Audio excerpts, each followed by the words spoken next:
The engagement party at Belmont Country Club had 200 guests and one person nobody wanted there. Me. Jordan. Lauren grabbed my arm, pulling me toward a distinguished couple.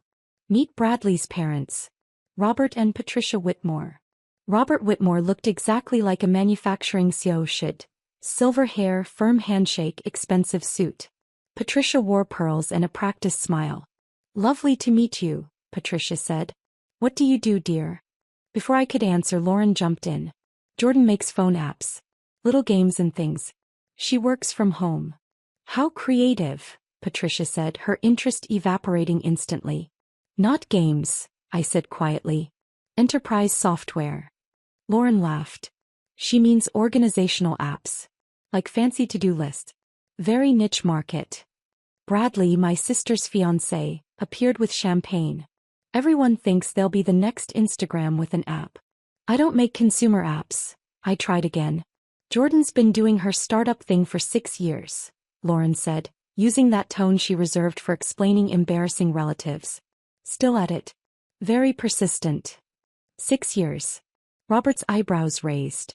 That's quite a commitment. What's the company called? Synergios, I said, watching his face carefully. Nothing.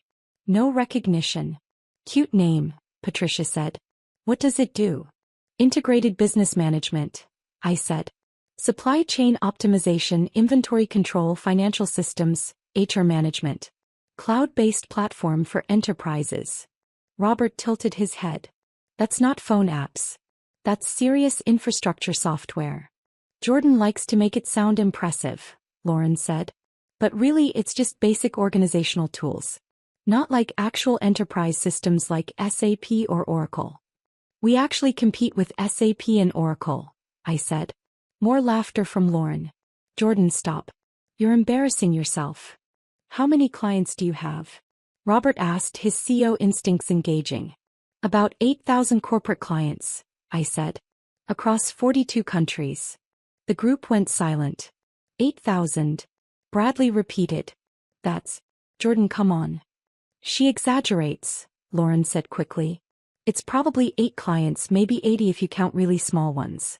8,000, I repeated calmly. Our largest client is a manufacturing conglomerate. 17 facilities. 600,000 annual contract. Robert's face changed. Something clicked. What did you say your company was called? Synergios Technologies. He pulled out his phone, fingers moving quickly. His face went pale. Excuse me, Robert said to the group. I need to check something on my laptop. Bradley, come with me. They walked away quickly. Lauren watched them go, confused. What was that about? She asked. I don't know, I lied. 10 minutes later, Bradley returned alone. He looked at me differently now. Jordan, my father wants to speak with you. In the library. Build up. The country club library was wood-paneled and quiet. Robert sat at a desk, laptop open, face unreadable. Close the door, he said. I did. I need you to tell me something truthfully, Robert said. Are you Jordan Chin? Founder and CEO of Synergios Technologies. Yes. He turned the laptop toward me. On screen was our company website. My photo. My bio. Forbes article about our Series D funding. $2.1 billion valuation. My company, Robert said slowly, Whitmore Industries uses your software. I know. You knew. Yes. You've been a client for 3 years. Enterprise tier subscription. Implementation for 17 manufacturing facilities across the Northeast. Robert stared at me. 3 years. I've been signing checks to your company for 3 years and I had no idea you were the founder. Your contracts are with Synergios Technologies. My sales team handles client relationships. You wouldn't necessarily know the CEO personally. But you knew, Robert said. You knew my company runs on your software. That we pay you $600,000 annually. You stood in that ballroom and let your sister call it phone games. Yes. Why? Because she's been calling it phone games for 6 years, I said. I stopped correcting her years ago. Robert leaned back in his chair. Do you know what would happen if Whitmore Industries lost access to Synergios? Yes. Your operations would halt within hours. Inventory management would fail. Supply chain logistics would collapse. Financial reporting would be impossible. You'd lose approximately $3 to $5 million per day. So you have tremendous leverage over my family's business, Robert said. Technically yes, I agreed. But I don't operate that way. Business and personal stay separate. Even when personal involves your sister humiliating you? Even then. Robert nodded slowly. Forbes says your company did $380 million in revenue last year. Correct. And you're planning an IPO next year. Projected valuation around $4 billion. That's the current projection, yes. Your personal stake? 38%. Robert did the mental math. You're going to be worth over $1 billion. On paper. He closed his laptop. Why didn't you say something? Out there when Lauren was mocking you. What would I have said? I asked. That wouldn't have sounded like bragging or competing with her engagement announcement? Fair point, Robert admitted. But surely your parents know? My parents know I run a software company. They think it's a small startup that hasn't succeeded yet. Lauren reinforces that narrative at every family gathering. She does it deliberately? Yes, I said simply. She's brilliant. Partner track at Morrison and Fisher. But she's always been competitive. My success threatens hers, so she minimizes it. Robert was quiet for a long moment. I need to think about this. About what? About whether my son should marry someone who deliberately sabotages her own sister. Revelation. Back in the ballroom, Lauren found me immediately. What did Robert want? To discuss business, I said. What business? Jordan, what's going on? Bradley appeared, pulling Lauren aside. They had a whispered conversation. Lauren's face went from confused to pale. She walked over slowly. Bradley says Robert told him something. About your company. About it being successful. It is successful, I said. How successful? Lauren's voice was shaking. $2.1 billion valuation. 327 employees. 8,000 corporate clients. $380 million in revenue last year. Lauren sat down heavily. That's not possible. It is actually. You just never asked. I asked. I asked what you did. You asked, then answered for me before I could respond, I corrected. Phone games. Organizational apps. Fancy to-do lists. You decided what my work was and never let me explain otherwise. Mom appeared, sensing drama. What's happening? Lauren, why do you look upset on your engagement night? Ask Jordan, Lauren said. Mom looked at me. Jordan, what did you do? I didn't do anything, I said. Lauren told Bradley's parents I make phone games. Robert Whitmore happens to be the CEO of Whitmore Industries, which uses the enterprise software I built. He recognized the company name and looked it up. Enterprise software?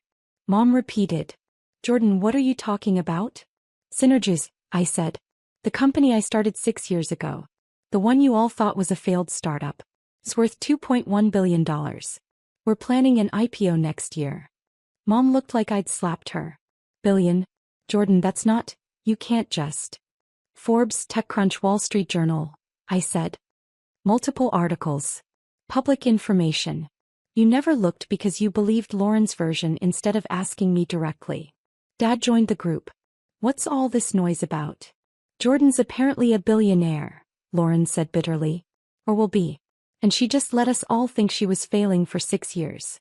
I never let you think anything, I said. You decided I was failing because I worked from home and dressed casually. Every time I tried to explain my company, Lauren interrupted with comments about phone games. Eventually I stopped trying. This is ridiculous, Dad said. If you'd built something that's successful, we'd know about it. I pulled out my phone, opened Google, typed my name. Hundreds of articles appeared. I handed him the phone. He scrolled silently.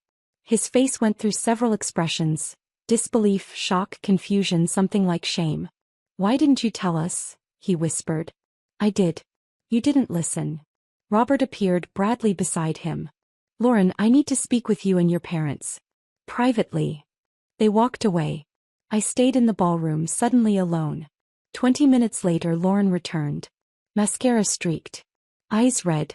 Robert wants to postpone the engagement, she said flatly.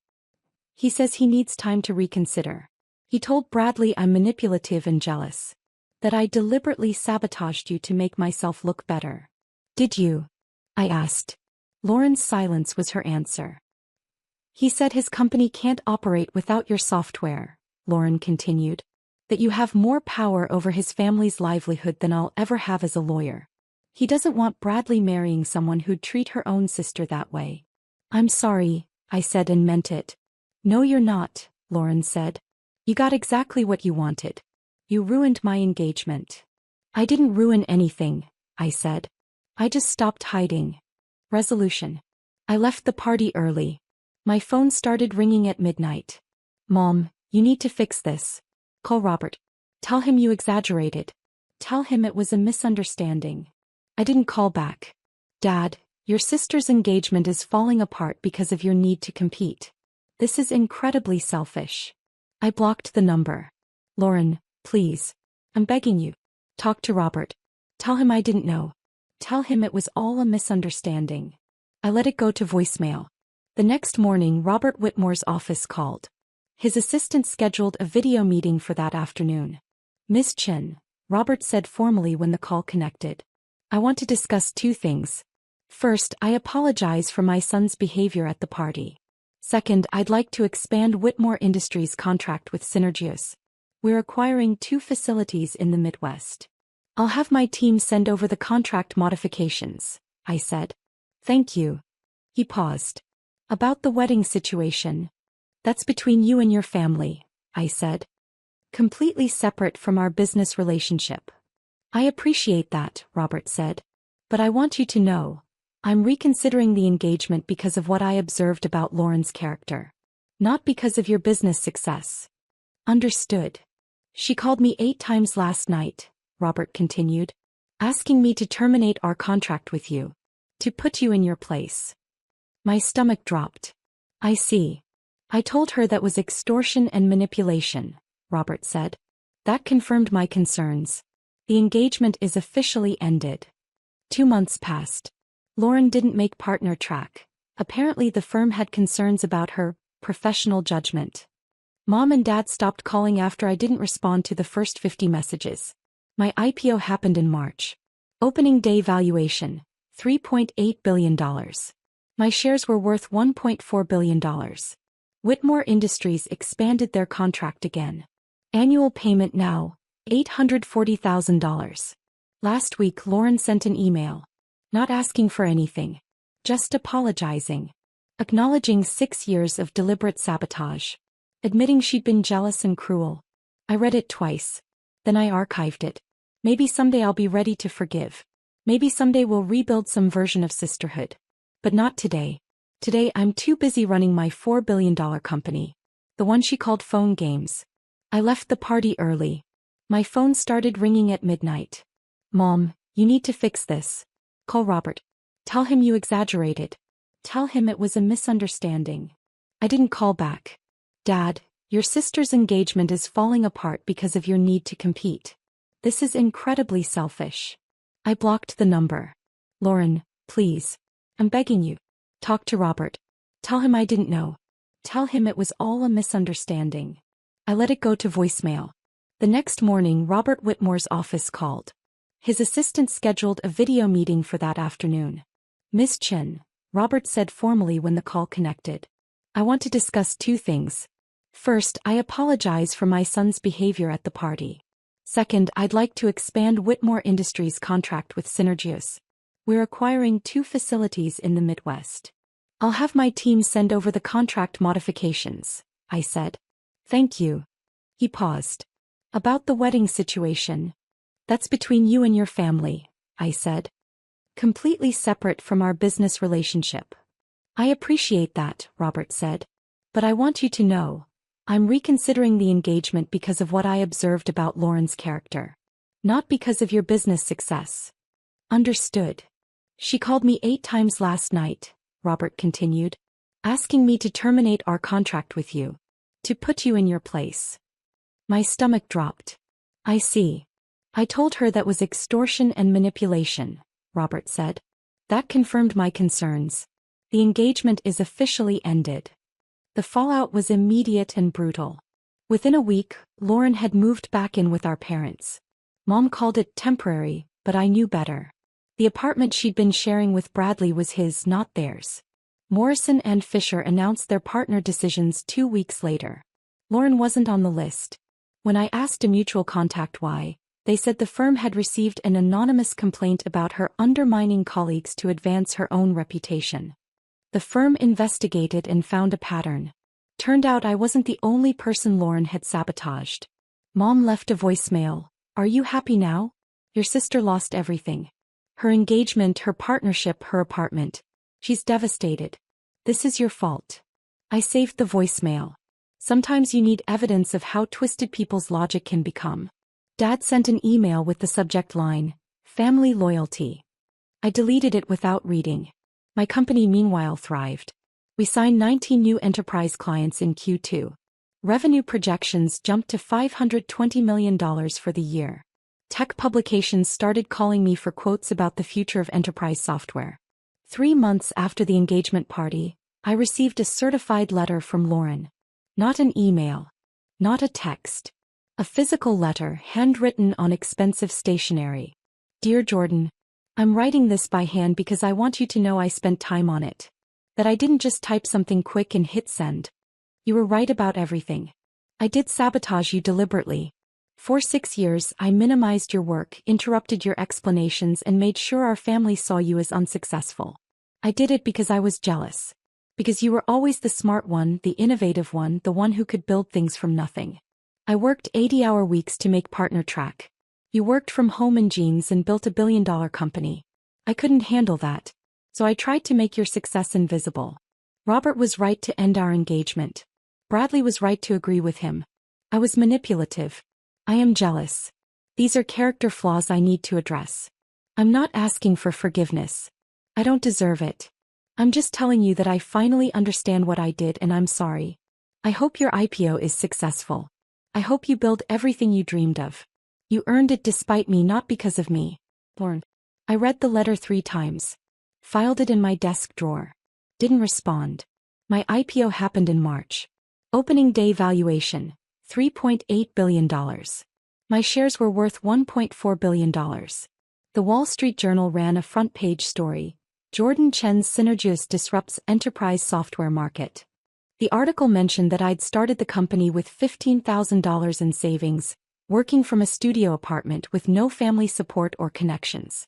Just an idea and determination. Whitmore Industries expanded their contract again. Annual payment, $840,000. Robert sent a personal note with the signed contract. Your software saved our company millions. Thank you for keeping business and personal separate. You have more integrity than most executives I've worked with. 4 months after the IPO, I ran into Lauren at a coffee shop. She looked different, thinner, tired, but somehow more genuine. "Jordan," she said quietly. "I wasn't sure if you'd want to talk to me." "I wasn't sure either," I admitted. "I got your letter. The handwritten one." "I didn't respond," I said. "I didn't know what to say." "You didn't need to say anything," Lauren said. "I wasn't asking for a response. Just wanted you to know I finally get it." We stood there awkwardly. "I'm working at a smaller firm now," Lauren said. "Corporate law still, but without the PartnerTrack pressure. It's better." "I'm better." "Good," I said. "Congratulations on the IPO," Lauren said. "I read the article. The one about you starting with nothing. I'm sorry I made nothing even harder." "Thank you," I said. We parted ways. No reconciliation. No promises to rebuild our relationship. Just acknowledgement. Maybe someday we'll be sisters again. Maybe someday I'll be ready to forgive completely.